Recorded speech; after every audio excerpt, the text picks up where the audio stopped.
السلام علیکم ورحمۃ اللہ وبرکاتہ۔ بریک سے پہلے ہماری گفتگو ہو رہی تھی نبأ عظیم کے سلسلے میں۔ سب سے بڑی خبر کیا ہے؟ سب سے بڑی خبر ولایت ہے۔ علی ابن ابی طالب علیہ السلام۔ ظاہر ہے جس عظیم خبر کو نہیں مانتا اس کی قیامت بھی مشکل ہے نا۔ قسیم النار والجنہ علی ابن ابی طالب علیہ السلام کی ذات ہے۔ اور اس کو حتیٰ کہ جو دشمن ہیں علی ابن ابی طالب علیہ السلام انہوں نے بھی کہا ہے کہ نبی عظیم سے مراد جو ہے نا وہ امیر المؤمنین ہے۔ ہم انہی اشعار کا تذکرہ کر رہے تھے کہ جو عمر آس کے ہیں۔ کہا کہ هو البکاء فی المحراب لیلا والضحاک اذا اشتد الضراب۔ علی ابن ابی طالب وہ ذات ہیں، وہ ہستی ہیں جو محراب عبادت میں جب ہوتے ہیں سب سے زیادہ گریان نظر آتے ہیں، وہ علی ابن ابی طالب۔ والضحاک اذا اشتد الضراب، اور جنگ جب ہوتی ہے سب سے زیادہ خوش، سب سے زیادہ خوشحال۔ اس وجہ سے کہ علی ابن ابی طالب علیہ السلام ہمیشہ ہر جنگ کا صحرا علی ابن ابی طالب علیہ السلام کے ساتھ ہے۔ کوئی ایسی جنگ نہیں ہے، کوئی ایسی جنگ نہیں ہے ہمیشہ پیغمبر اسلام کے بالکل سائے کے ساتھ جو ہے نا وہ رہے، سایہ بن کر رہے ہیں، ہمیشہ معاون رہے ہیں، ہمیشہ پیغمبر اسلام صلی اللہ علیہ وآلہ وسلم کے نصرت میں رہے۔ کوئی جنگ ایسی نہیں آتا کہ جو بعض کہا گیا کہ وہ لوگ کہ جو فرار ہوتے رہے اور بھاگتے رہے اور پہاڑوں پہ چڑھتے رہے۔ قرآن نے جو جن کے بارے میں اس دوران بھی آتا ہے کہ سخت سے سخت مراحل آتے رہے، لیکن علی ابن ابی طالب نے ذات مصطفیٰ کی ہمیشہ چھاؤں میں زندگی گزاری ہے، اور خود فرمایا ہے کہ تم میرے بارے میں پوچھنا چاہتے ہو نا، تو میں پیغمبر کے اس طرح نقش پا کو دیکھتا تھا کہ جس طرح ناکا کا بچہ اپنے ماں کے قدم بقدم رکھتا ہے۔ یہ ہے صورتحال۔ عمر آس کے جو اشعار ہیں اس میں کیا ہے؟ هو البکاء فی المحراب لیلا والضحاک اذا اشتد الضراب۔ علی ابن ابی طالب وہ ہیں کہ جو جب محراب عبادت ہے تو سب سے زیادہ رونے والی ہستی، سب سے زیادہ گریہ کرنے والی ہستی علی ابن ابی طالب۔ والضحاک اذا اشتد الضراب، اور سب سے زیادہ خوش اور خرم جب گھمسان کی جنگ ہوتی تھی سب سے زیادہ خوش ہوتے تھے علی ابن ابی طالب۔ وہ ذات والا صفات ہے۔ هو النبأ العظیم وفلک نوح، هو النبأ العظیم وفلک نوح۔ وہ سب سے بڑی جو خبر ہے اللہ کی وہ علی ابن ابی طالب ہے۔ هو النبأ العظیم وفلک نوح، اور کشتی نوح علی ابن ابی طالب۔ اس وجہ سے کہ جو علی ابن ابی طالب کی طرف آ گیا اس کے لیے نجات ہے، اس کے لیے حیات ہے، اس کے لیے کبھی بھی نہیں ہو سکتا ہے کہ علی کی کشتی پہ جو بیٹھنے والا ہے وہ کشتی نجات پہ ہے۔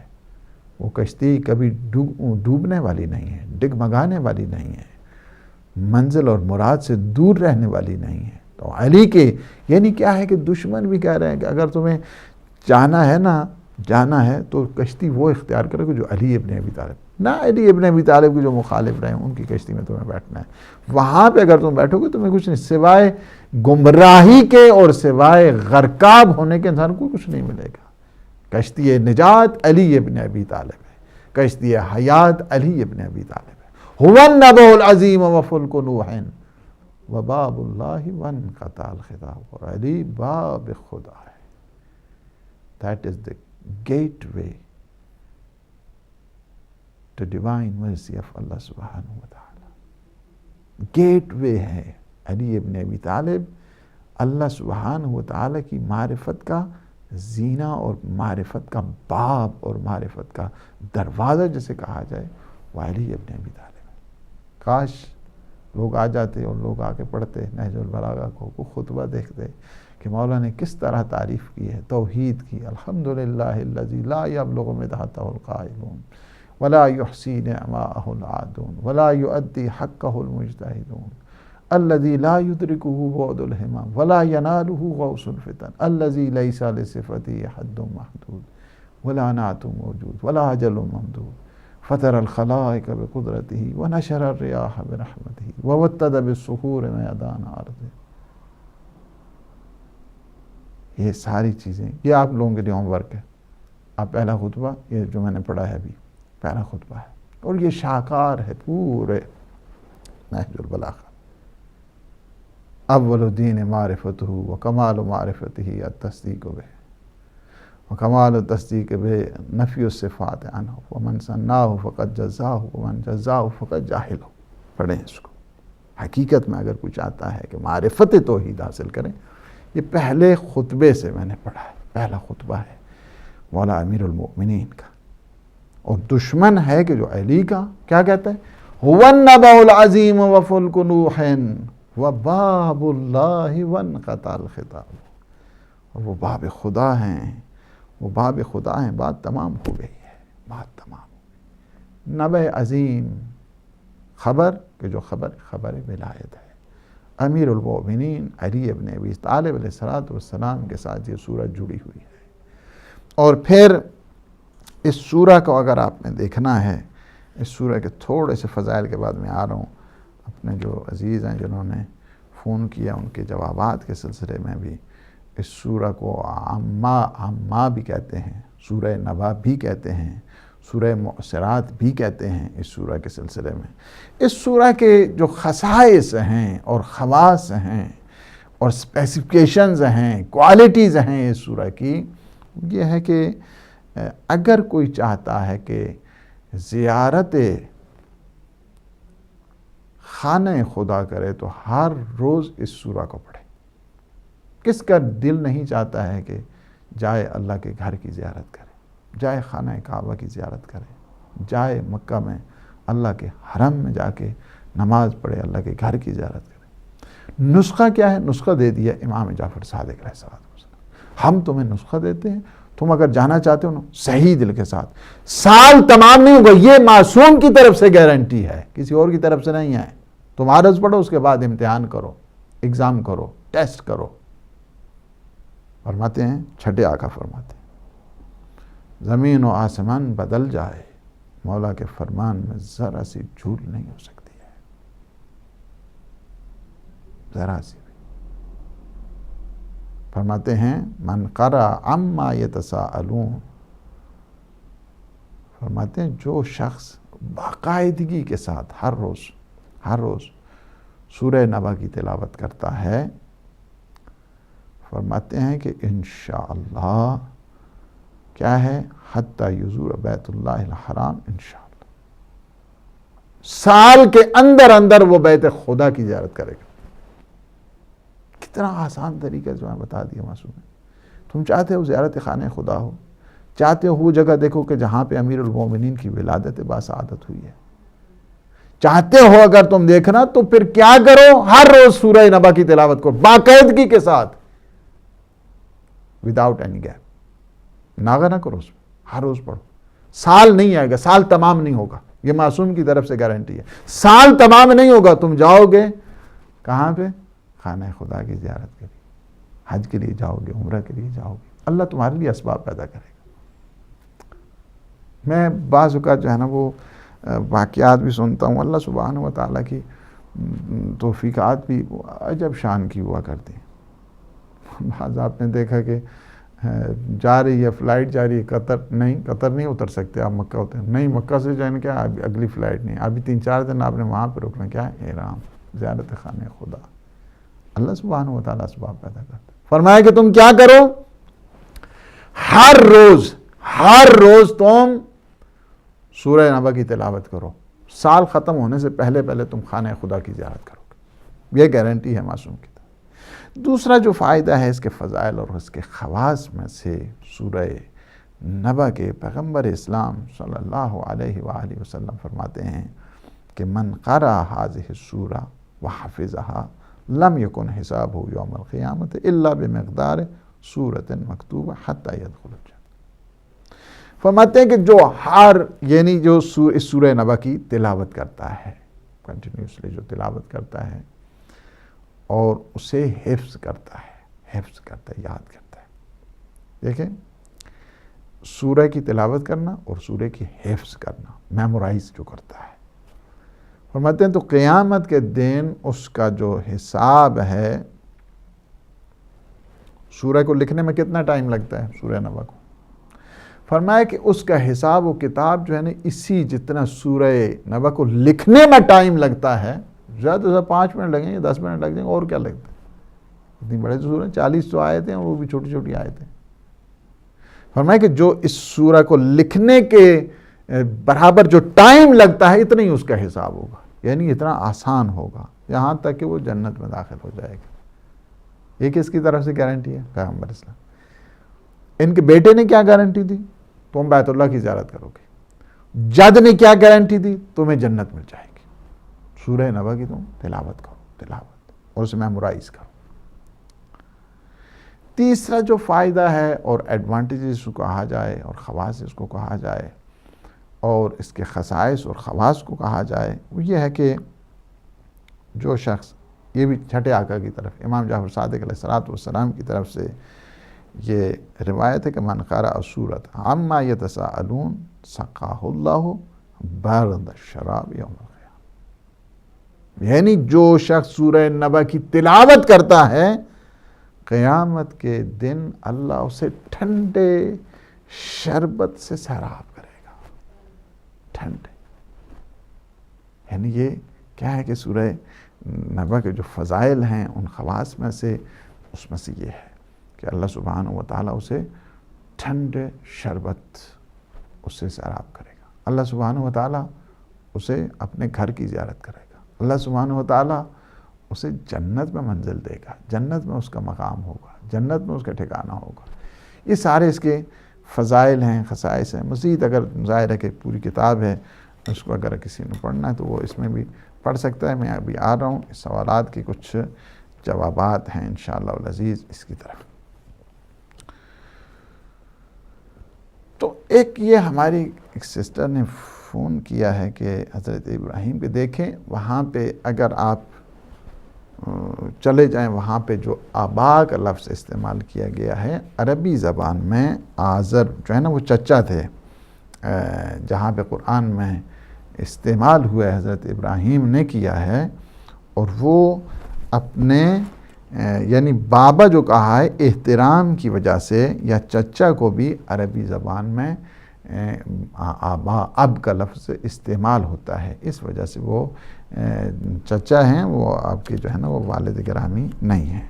جی، السلام علیکم ورحمۃ اللہ. کوئی بات نہیں، اسی دوران ہی ہم کال لیں گے، لیکن 1-2 ہی لیں گے بس، زیادہ جو ہے نا ہم نہیں لینے والے، چونکہ ٹائم بھی ہمارے پاس اتنا نہیں ہے. ہماری جو سسٹر ہیں وہ انہوں نے ایک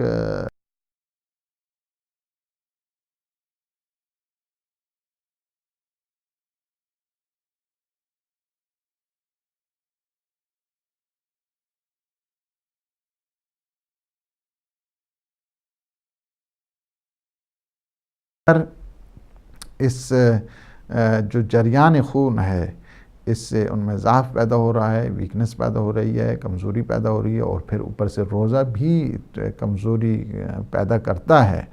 تو کیا اس صورت میں انہیں روزہ رکھنا چاہیے؟ زیادہ اگر کمزوری پیدا ہو رہی ہے تو وہ روزہ نہیں رکھیں، اور اپنے ڈاکٹر سے جو ہے نا وہ کنسلٹ ضرور کریں کہ یہ میری سچویشن ہے، یہ صورتحال ہے، اس صورتحال کے پیش نظر مجھے کیا کرنا چاہیے. ڈاکٹر انہیں انشاءاللہ مشورہ بھی دے گا. سعودی عرب سے قمر عباس نے فون کیا، انہوں نے پروگرام کو پہلی دفعہ دیکھا ہے اور الحمدللہ ہدایت کی. ان خوبیوں میں سے ایک خوبی یہی ہے کہ جب کوئی دیکھتا ہے وہ خوش ہوتا ہے، اور یہاں پہ ہمیشہ پیغام محبت دیا جاتا ہے اور پیغام حقیقت دیا جاتا ہے، حق اور حقانیت کی طرف. یہ نہیں ہے لگی لپٹی یہ وہ یہاں پہ ہدایت ٹی وی پہ نہیں ہے، صاف صاف باتیں ہوتی ہیں، اور وہ بڑے یعنی سلجھے ہوئے شائستہ انداز کے ساتھ. یہ نہیں ہے کہ بالکل جو ہے نا وہ اس طرح شروع کر دی. وہ اہل بیت علیہ السلام کے جو ماننے والے ان کا طریقہ نہیں ہوتا ہے. تو الحمدللہ آپ نے ہدایت ٹی وی لگایا اور آپ نے دیکھا، شکر ہے. اور آپ اپنے جو ساتھی ہیں، دوست ہیں، احباب ہیں، فیملی ممبرز ہیں، آپ انہیں بھی ضرور بتائیے گا. سجاد شاہ صاحب نے فون کیا. انہوں نے کہا کہ نماز سے تراویح، ان کے کچھ دوست بھی ہیں غالباً اہل سنت ہیں، اور وہ بھی پوچھتے ہیں کہ شیعہ جی کیوں نہیں تراویح کیوں نہیں پڑھنا ہے شیعہ. تو ان کی خدمت میں عرض یہ ہے کہ تراویح کا تعلق ہمارے ہاں 20 رکعت نماز سنت ہے، ہم بھی پڑھتے ہیں، ہمارے جتنے مومنین ہیں وہ پڑھتے ہیں. تراویحوں کے عنوان سے نہیں، تراویح کے عنوان سے نہیں. یہ بعد میں ٹرم جو ہے نا وہ ایجاد ہوئی ہے، بعد میں یہ سارا سلسلہ جو ہے نا وہ بعد میں ہوا. حضرت ابوبکر کے دور میں بھی نہیں تھا، پیغمبر اسلام کے دور میں بھی نہیں تھا. یہ حضرت عمر کے دور میں یہ سارا سلسلہ جو سسٹمیٹک اس انداز کے ساتھ ایک خاص ڈسپلن کے ساتھ جو شروع ہوا ہے. اور اب تو نوبت یہاں تک آ گئی ہے کہ اگر اسے حد واجب تک لے آئیں، اور یہ گناہ ہے، اس طرح نہیں کرنا چاہیے کسی کو، زحمت میں مبتلا نہیں. پیغمبر اسلام نے کیوں نہیں پڑھائی ہیں؟ معصومین میں باقی جو ہے نا کیوں نہیں پڑھیں؟ اس وجہ سے کہ روزے اور اس میں آپشن بھی رکھے ہیں. ہمارے ہاں خود 1000 رکعت نماز مستحب ہے، سنت ہے، لیکن ہمارے یہاں جماعت کے ساتھ نہیں ہے کہ ایک خاص اس ٹرینڈ کے ساتھ، ایک خاص سسٹم کے ساتھ، اور ایک خاص اس انداز کے ساتھ اور خاص سلیقے کے ساتھ جو ہے نا اس کو شروع کر دیا جائے. مولوی صاحب پڑھ رہے ہیں اور پیچھے جو ہے نا وہاں پاکستان میں ہمارے یہاں جائیں تو وہاں پہ تو ساری رات ماشاءاللہ اسپیکر آن ہیں، اور اس کے بعد انہیں کوئی احساس بھی نہیں ہے کہ وہاں پہ لوگ بعض مزدور ہیں، بعض نے مزدوری بھی جانا ہے، سویا ہے. تم نے پڑھنی ہے اپنی پڑھو، لیکن پورے محلے کو تو نہیں کیا جا سکتا ہے. اسلام قطعاً اس چیز کو جائز نہیں سمجھتے. اگرچہ قرآن ہے، قرآن کے ایک ایک لفظ کو، ایک ایک آیت کو اس ماہ مبارک رمضان میں پڑھنا ختم قرآن کا ثواب ملتا ہے. لیکن اس کا مطلب یہ نہیں ہے کہ تم کسی کو اذیت پہنچاؤ اور یہ کرو وہ کرو. ٹھیک ہے. باقی رہ گئی ہے کہ تراویح چونکہ پیغمبر اسلام نے نہیں پڑھائی ہے اور نہیں پڑھی ہے اس انداز کے ساتھ جس طرح یہ اب پڑھی جاتی ہے، ہم لوگ نہیں پڑھتے ہیں. اور اس کو حتیٰ کہ اہل سنت کے ہاں بھی اس کو بدعت شمار کیا جاتا ہے. البتہ اس کو بدعت حسنہ کا نام دیا گیا کہ یہ بڑی اچھی ہے، that is very good inventions. بدعت ہے، بدعت کہتے ہیں. بدعت کو بھی کیا ہے؟ بدعت حسنہ اس کو کہا گیا ہے. کہ یعنی کیا ہے پیغمبر اسلام؟ بدعت کیا مطلب ہوتا ہے؟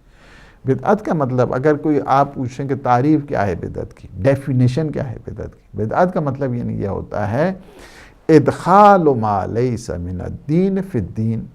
اس کو کہتے ہیں بدعت. یہ تعریف ہے اور یہ ڈیفینیشن. جو چیز دین میں داخل نہیں ہے اس کو دین میں داخل کرنا، اس کو بدعت کہتے ہیں. اچھی ہے، پوری مجھے نہیں اس سے، لیکن یہ ہے پیغمبر اسلام نے چونکہ نہیں پڑھائی ہیں، اور یہ ضعیف سے ضعیف ایک ہی روایت نکالتے ہیں. ان کہتے ہیں ایک دفعہ گئے جی پیغمبر اسلام، انہوں نے کہا، پھر بعد میں کہا نہیں میں نہیں چاہتا ہوں کہ میری امت پر مشقت ہو. پیغمبر چاہتے ہیں کہ مشقت نہ ہو، تو آپ کیا کرتے ہیں؟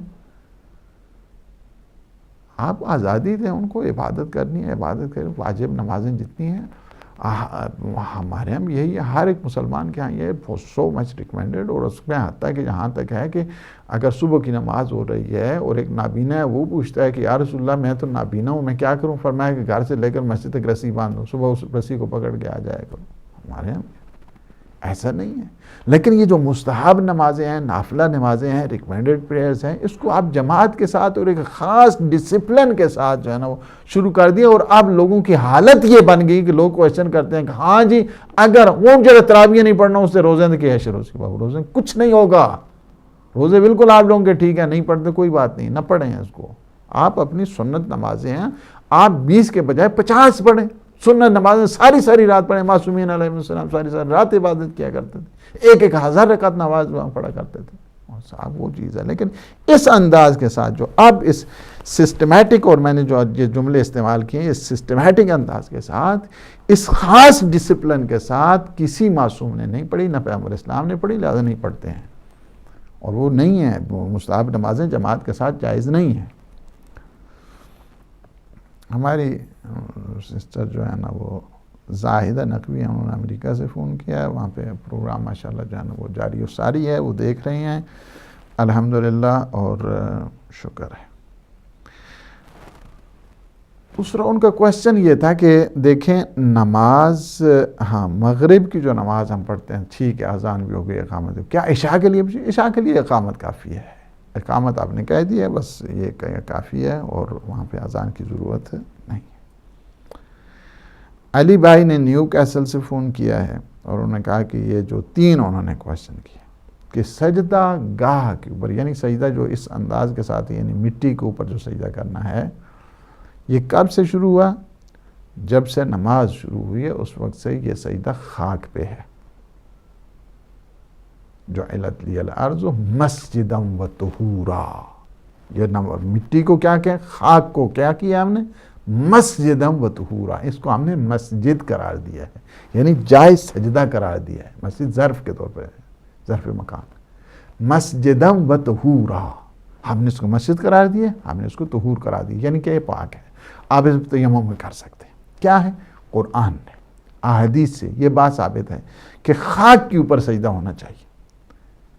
جو لوگ خاک کے اوپر سجدہ نہیں کرتے ان سے ہمیں پوچھنا چاہیے، تو قرآن و حدیث تو یہ کہتے ہیں کہ آپ مسجد اللہ نے اس کو قرار دیا، خاک کو، اس مٹی کو، یا جو بھی چیزیں مٹی کے ہیں اس کو قرار دیا ہے، تو آپ مٹی پہ سجدہ کیوں نہیں کرتے؟ یہ کویسچن ہمارا ہونا چاہیے تھا، انہوں نے کیا کر دیا؟ اس کو ریورٹ کر دیا ہے، ان کو الٹا کر دیا۔ ہاں جی تسی کو کرنے نہیں سجدہ کہا، یہ تو شرک ہونا ہی بتاتا نا۔ خدا کے بندو، ہم سجدگاہ پر سجدہ کرتے ہیں، سجدگاہ کو سجدہ نہیں کرتے ہیں۔ سجدگاہ دیکھیں نا، یہاں پہ یہ مغالطے ہیں، کنفیوژن جب پیدا کرنی ہوتی ہے تو اس طرح کرتے ہیں۔ اس کا مطلب ہے اگر ہم کہیں کہ آپ جا نماز کے اوپر پڑھ رہے ہیں نماز، تو آپ جا نماز کو سجدہ کر لیں، حاذا بدعت حرام ہے۔ نہیں، ایسا نہیں ہے، آپ جائے نماز پہ سجدہ کر رہے ہیں، پہ سجدہ کر رہے ہیں، کو نہیں۔ کیا کرتے ہیں یہ تکفیری کرو، یہ جو دوسرا ہے ان کا کام، چونکہ ہمیشہ جملوں ہی سے وہ کام چلاتے ہیں، حقانیت ان میں ہوتی نہیں ہے، اس وجہ سے کوشش یہی کرتے ہیں کہ کس طرح جو ہے نا وہ کنفیوز کر دیا جائے۔ ان میں سے ایک یہ چیز ہوتی ہے سجدگاہ، یہ جو سجدگاہ آپ یہ جو ابھی فارم اس انداز کے ساتھ کہیں، کربلا کی جو مٹی ہے اس کو کہیں، مشہد کی مٹی ہے اس کو کہیں، مدینہ کی مٹی ہے اس کو کہیں، نجف کی مٹی ہے اس کو کہیں، سب سے پہلے وہ دانوں کی صورت میں تسبیح ہوا کرتی تھی۔ سب سے پہلی جو تسبیح مٹی کی، خاک کی بنائی ہے، وہ جناب سیدہ سلام اللہ علیہ نے حضرت حمزہ خیر الشہداء کی قبر سے جو مٹی تھی اس مٹی سے تسبیح بنائی۔ یہ سب سے پہلی خاک کی تسبیح ہے۔ سن لیں جناب سیدہ سلام اللہ علیہ جایا کرتی تھی اپنے چچا کی قبر پر، جا کر گریہ کیا کرتی تھی حضرت حمزہ خیر الشہداء کی۔ گریہ کافی، آپ اگر کبھی آپ خدا لے جائے آپ کو مدینہ، آپ جا کے دیکھیں جو احد کا مقام ہے وہ کہاں پہ ہے، اور پیدل جایا کرتے۔ اس دوران تو یہ نہیں ہوتا تھے نا ہاں جی ٹرانسپورٹ ہے جا رہے ہیں، یہ اس طرح سے پیدل جایا کرتے تھے۔ ہر شب جمعہ بی بی جایا کرتی تھی۔ یہ سیرت ہے معصوم کی، معصومہ ہے بی بی، یعنی کیا ہے، ساری خواتین کے لیے ایک سیرت بن گئی کہ قبروں پہ جانا بدعت نہیں ہے، قبروں پہ جانا سنت سیدہ سلام اللہ علیہ ہے، کہ بالخصوص شہداء کی قبروں پہ، علماء کی قبروں پہ، صالحین کی قبروں پہ، قبور شہداء پر جانا یہ سنت سیدہ سلام۔ اچھا، وہاں پہ جو مٹی تھی قبر کے اوپر، پہلی جو تسبیح ہے خاک کی تسبیح، وہ جناب سیدہ سلام اللہ علیہ نے اپنے چچا حضرت حمزہ، اس وقت سید الشہداء کہتے تھے، کربلا کے بعد سید الشہداء امام حسین ہیں، باقی سارے خیر الشہداء ہو گئے، ٹھیک۔ یہ پہلی تسبیح تھی۔ انہی کے بیٹے نے کیا کیا ہے، سب سے پہلی جو خاک شفا کی تسبیح اپنی جدہ کی سنت پہ عمل کرتے ہوئے امام زین العابدین علیہ السلام نے اپنے بابا کی سید الشہداء امام حسین علیہ السلام کی قبر اطہر پر مٹی لی اور اس سے تسبیح بنائی، کہ جس کو آج آپ لوگ کہتے ہیں خاک شفا کی تسبیح، خاک شفا۔ یہ بھی امام سجاد علیہ السلام، یہ ایجاد امام سجاد کی ہے، وہ ایجاد جناب سیدہ سلام اللہ علیہ۔ اور یہ جو سجدگاہ ہے یہ بھی سارے معصومین علیہ السلام۔ اس وجہ سے کہ اتنا بڑے، اب میرے پاس ٹائم نہیں ہے کہ میں اس ساری ان ڈیٹیلز میں جو ہے نا وہ چلا جاؤں اور اس میں بحث کروں، لیکن میں اتنا بتاتا ہوں کہ مٹی کے اوپر سجدہ کرنا یہ حکم قرآن ہے، حکم رسول ہے۔ دوسری بات یہ ہے ساری دنیا کی جتنی مٹی ہے سب سے جو افضل مٹی ہے، کیونکہ بڑی بڑی افضل مٹی ہیں، مدینے کی ہے، نجف کی ہے، سامرہ کی ہے، سب سے افضل جو مٹی ہے وہ کربلا کی ہے، جس میں خون شہداء ہے، جس میں حیات اسلام ہے، جس کی تسبیح میں یہ ہے کہ اگر کوئی نہ پڑھے خود بخود ذکر شروع کر دیتی ہے۔ وہ تسبیح، وہ خاک سب سے زیادہ جو افضل ہے، یہی کربلا کی زمین ہے کہ اس کو پورے آرام اور سکون کے ساتھ، یعنی یہ کربلا کی زمین کو جنت میں اتار دیا جائے گا۔ یہ عظمت ہے۔ اس وجہ سے ہم لوگ کیا کرتے ہیں کہ جو خاک کربلا ہوتی ہے، ویسے خاک پہ سجدہ کرنا حکم قرآن ہے، حکم رسول ہے۔ ساری جتنی خاک ہے، پوری دنیا کی جتنی مٹی ہے، اس سب سے افضل جو مٹی ہے وہ کربلا کی ہے، جو آج میں بول رہا ہوں، آپ سن رہے ہیں، لذت اٹھا رہے ہیں اہل بیت علیہ السلام کا نام سن کے، یہ سارا صدقہ ہے کربلا کا۔ کربلا کی جو خاک ہے، کربلا کی مٹی ہے، جسے خاک شفا کہتے ہیں، اور جو روایات میں بھی ہے کہ اگر کوئی بھی آپ کو ایسی مرض لاحق ہو جائے اور ایسی بیماری آ جائے کہ جو لا علاج ہو، کوئی اس کی میڈیکیشن نہ ہو، کوئی اس کی جو ہے وہ علاج نہیں ہے، بے علاج قسم کی اگر مرض، فرمایا کہ ایک نخود یعنی چنے کے برابر، چنے، ایک چنا جو ہوتا ہے، یہ دال پکانے جو دال چنا جو ہوتا ہے، چنے کے برابر کھا لیں، موت کا تو کوئی علاج نہیں ہے نا، لیکن موت کے علاوہ ہر بیماری کا علاج ہے۔ یہ خاک کربلا کی بتا رہا ہوں۔ اس وجہ سے وہاں سے یہ سجدگاہ ہے، اور یہ ہم اس کو جو ہے نا وہ افضل سمجھتے ہیں، اور یہ سب سے زیادہ سارے مسلمانوں کے لیے تکفیروں کو چھوڑ کے جو آج کل وہ سوچ رہے ہیں کہ ہاں جی ہم حملہ کریں گے کربلا کا، کیا ہے ان میں غیرت کہاں گئی ہے، ان میں حیا کہاں گیا ہے؟ جس نے تمہیں دین دیا، جس نے تمہیں انسانیت سکھائی، جن کے صدقے میں آج تم 14 صدیوں کے بعد بھی اسلام کا نام لے رہے ہو، یہ کربلا والے نہ ہوتے تو تمہیں مسجد کے سامنے تجھے ماتم ناگوار دیتے نصر حسین تو پڑھتا نماز کون۔ دوسرا آپ نے کوشچن کیا کہ ماتم، سب سے پہلے دیکھیں ماتم کا جو آغاز ہے ہر ظلم کے خلاف وہ ہر معصوم نے کیا ہے، حضرت آدم سے شروع ہو جائیں۔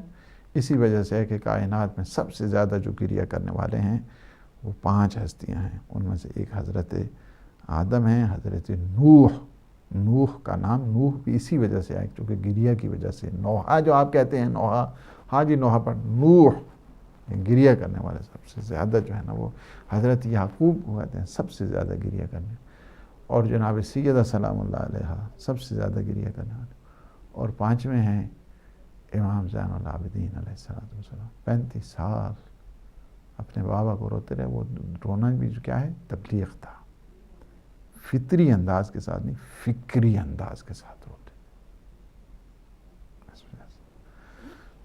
اور کیا رسول خدا نے ترابیہ، میں نے اس کا جو ہے نا مفصل آپ کو جواب دے دیا، یہ ترابیاں وہاں سے شروع نہیں، یہ بعد میں حضرت عمر کے دور میں بتا دیا ہے، وہ سارے مانتے بھی ہیں، ہماری بات کو ڈینائی نہیں کرتے ہیں جو ہم کہہ رہے ہیں یہاں پہ۔ یہ جو سسٹمیٹک انداز ہے، یہ جو خاص ایک ڈسپلن کے تحت پڑھی جا رہی ہے، یہ حضرت عمر کے دور میں شروع ہوا ہے، خلیفہ دوم کے دور میں شروع ہوا ہے، حضرت ابوبکر کے دور میں بھی جو ہے نا، خلیفہ اول کے دور میں بھی نہیں تھا یہ سلسلہ۔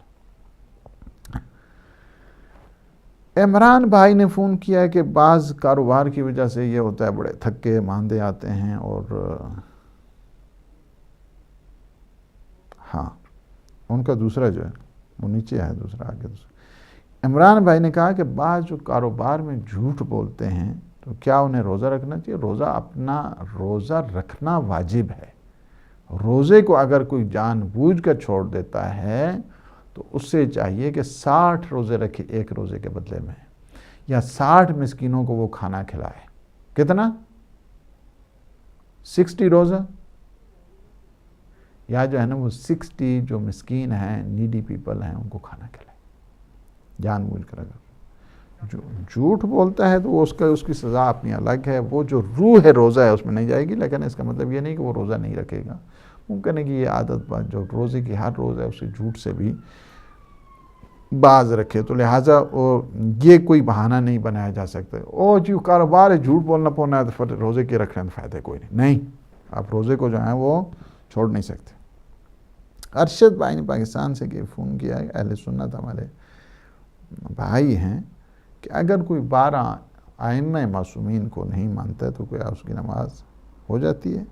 دیکھیں، شرط قبولیت عبادت جس کو کہا جائے وہ ولایت ہوا کرتی ہے۔ اگر کوئی شخص ولایت کو نہیں مانتا ہے، معصومین علیہ السلام کو نہیں مانتا ہے، اس کی عبادت میں خلل ہے، یعنی یہ بات تو مسلم ہے۔ اسی وجہ سے اللہ سبحانہ وتعالی نے بھی تشہد میں واجب، آپ دیکھیں نا، باقی مثلا رکوع ہے، سجود ہے، اس میں صلوات پڑھنا واجب نہیں ہے، مستحب ہے، ٹھیک ہے، لیکن تشہد میں کیا ہے؟ تشہد میں واجب ہے۔ اور امام شافعی نے بھی کیا کہا ہے؟ کہتے ہیں کہ کفاکم من عظیم القدر انکم من لم یصلی علیکم لا صلاۃ لہ۔ اہل بیت نبوت آپ کی شان کا کیا کہنا، اگر کوئی حالت تشہد میں آپ پہ صلوات نہیں پڑھتا ہے تو اس کی نماز ہی نہیں رہتی ہے۔ یہ امام شافعی کا ہے، یہ امام شافعی کا ہے، یہ اشعار میں سے، یہ رباعی ہے ان کی، اس میں سے ایک شعر جو ہے نا میں نے یہ پڑھا ہے کہ جو آپ کے اس مطلب کا تھا۔ تو یہ ہے۔ اور دوسرا جو آپ نے کہا جنت کے سردار، دیکھیں جنت کی جو سرداری ہے نہ میں نے مقرر کرنی ہے نہ آپ نے کرنی ہے، یہ اللہ نے کرنی ہے اور اللہ کے رسول نے کرنی ہے۔ اللہ اور اللہ کے رسول نے اس کو مقرر کر دیا ہے، اور پیغمبر اسلام صلی اللہ علیہ وآلہ وسلم نے بارہا بتایا اس چیز کو، ان الحسن والحسین سیدا شباب اہل جنت، کہ حسن اور حسین کیا ہے؟ جوانان جنت کے سردار ہیں۔ یہ پیغمبر اسلام صلی اللہ علیہ وسلم جو عصمت سے دھلی ہوئی زبان ہے اس کے ذریعے بتایا، ان الحسن والحسین سیدا شباب اہل الجنہ۔ اسی طرح محمد علی بھائی نے لیڈ سے فون کیا ہے کہ اگر کوئی سحری کے لیے نہیں اٹھتا اور صبح کی نماز، اس طرح نہیں کریں، سحری کے لیے اٹھیں اور ایک پانی کا گلاس ہی پی لیں، اور نماز کو قضا کرنا جان بوجھ کے حرام ہے۔ اس طرح نہیں ہو سکتا ہاں جی چلو جی کھا پی کے سحری تو اس کے بعد چلو جی شروع ہو جائے سونا، تو اس کے بعد ٹھیک ہے آرام نہ اٹھ کے تو پھر کھا، نہیں، ایسا نہیں، یہ جائز نہیں ہے۔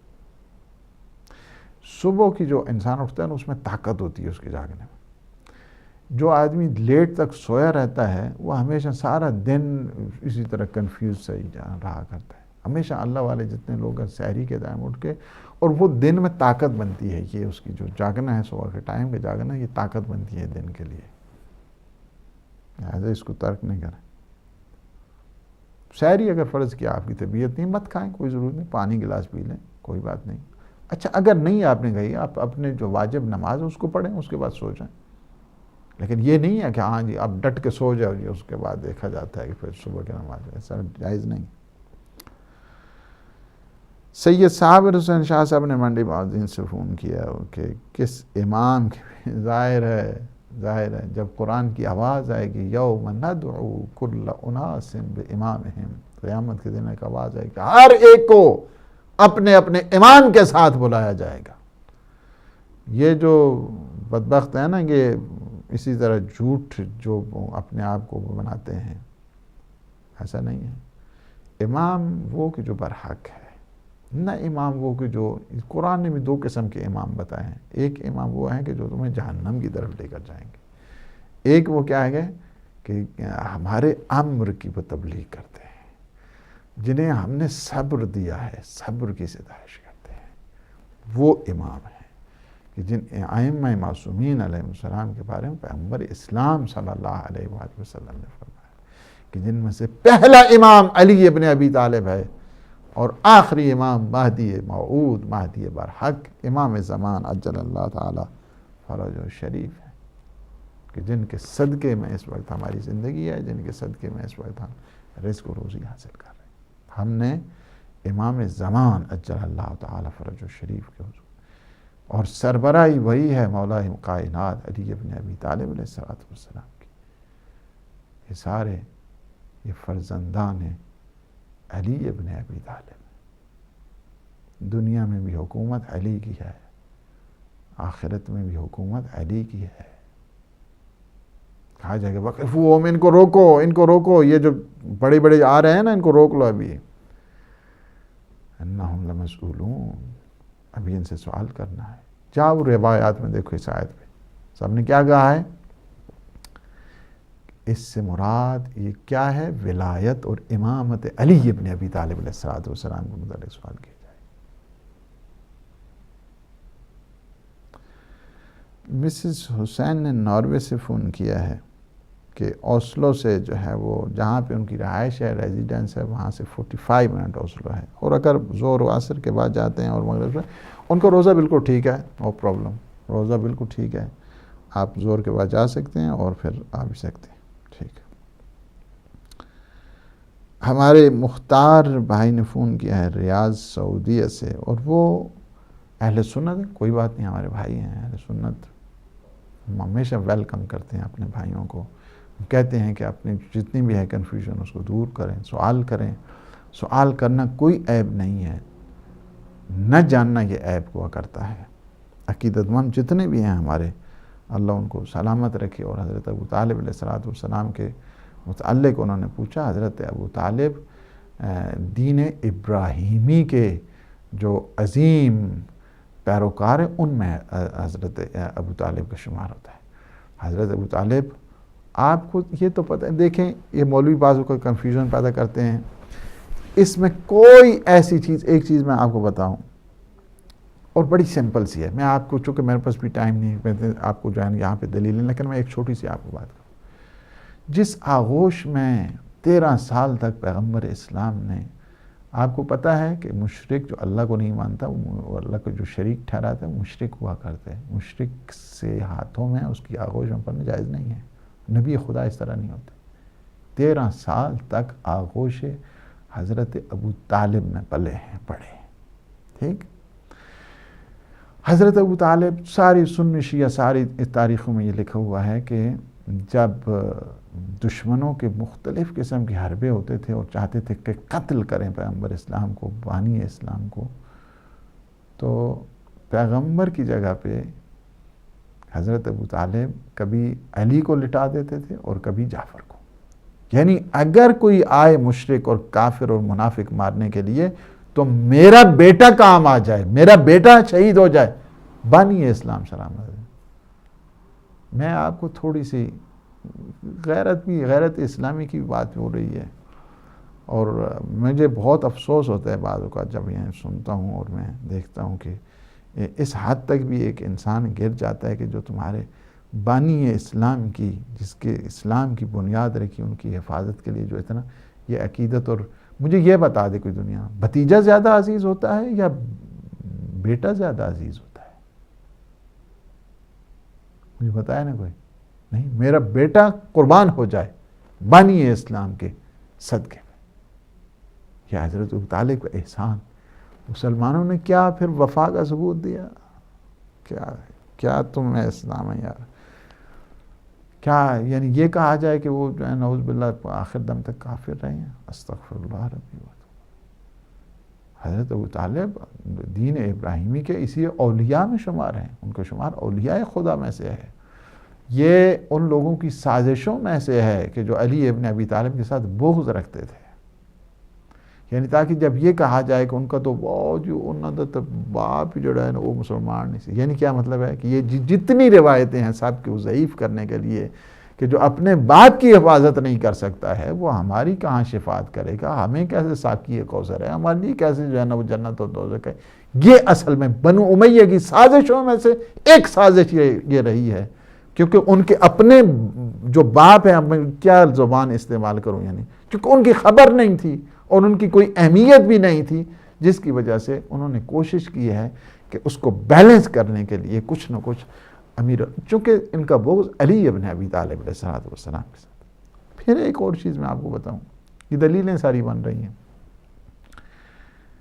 کہ جب پیغمبر اسلام نے اعلان کیا اور حضرت ابو طالب سے کہا کہ میں اسلام کا اعلان جو ہے اس انداز کے ساتھ کر رہا ہوں، تو آپ فرمایا بیٹا تم اعلان کرو، حمایت جانے تو میں جانوں۔